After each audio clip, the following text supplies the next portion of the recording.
Our Idea Factory team initially struggled with this topic and had many debates about the differences between what constitutes an online course versus a hybrid versus a blended course. We have tried to define the differences between each of these types of courses before we finally settled on what makes each of them similar: the technology that can be used to enhance the learning of the students enrolled in each of these classes, regardless of how much time is spent online versus in a classroom. Kim and Bonk's research on the future of online learning describes this phenomenon as the perfect e-storm, in which good pedagogy and the appropriate use of technology meet to address the needs of the learner. Students these days are looking for more convenient educational opportunities that fit in with their busy lifestyles at both the undergraduate and graduate levels.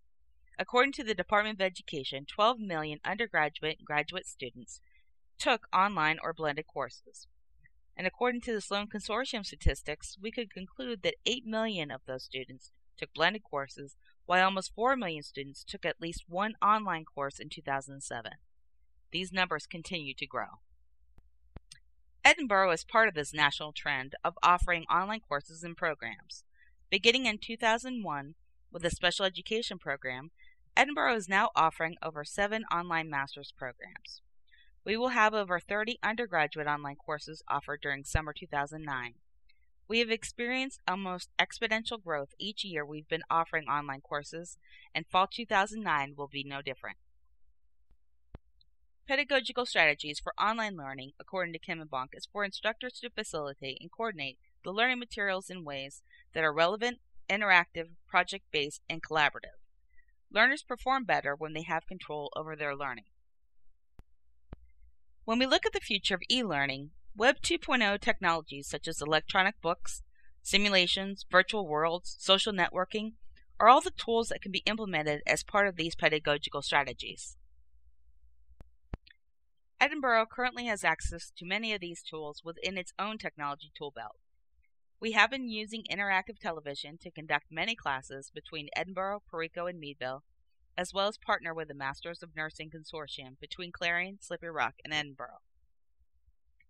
We currently use Blackboard to supplement our face-to-face classes with online syllabi, articles, lecture materials, Turnitin, as well as access to Wimba, our web conferencing system for live classroom discussion and presentations with whiteboard access. We use eCollege as our learning management system to deliver our online classes and have been experimenting with recording lectures with audio and video with the same technologies used to create this presentation. Next, we are looking to learning content management systems as a repository for these learning objects. Keeping up to date with emerging technology is a challenging process with many rewards. Through the use of YouTube and iTunes U, as well as adoption of an LCMS for storing video and audio content, is one of the ways we can create and teach with multimedia. Combining live video conferencing with a learning management system is an additional way we can teach the students at a distance. Increased use of simulations and games, as well as virtual worlds, are tools we're looking to add. Although there has been great growth in online learning, Kim and Bonk predict that the future lies more with blended learning or instruction that combines a face-to-face classroom with online course materials and activities. The key to successfully blended courses is to create a rich and interactive experience for the students through the use of appropriate technologies. At Edinboro, more faculty are requesting Blackboard training because their students have asked them to begin using Blackboard with their courses. Through the use of a learning management system, multimedia can be created and delivered to students and can address different learning styles, but accessibility of the content must be of the highest priority when looking to integrate technology as part of a blended course. Some suggestions for overcoming barriers are to not only provide technology training to faculty, but to also train students to become more independent learners and critical thinkers. Kim and Bonk also suggest better measures of student readiness and a better evaluation of student achievement.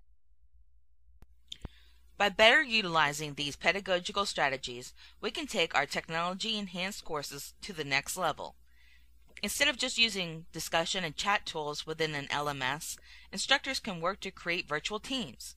Instead of just providing PowerPoints to students, instructors can implement a simulation, and help students to understand the learning path to follow.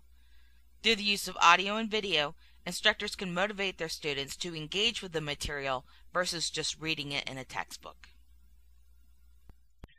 Through the use of technology-enhanced courses, either online, hybrid, or blended, we can strive to meet not only the needs of working adults, but our traditional students as well. Through dual enrollment, we can recruit and retain high school students who are in need of honors and college prep classes. With additional online degree offerings, we can increase Edinboro international presence and expand our enrollment.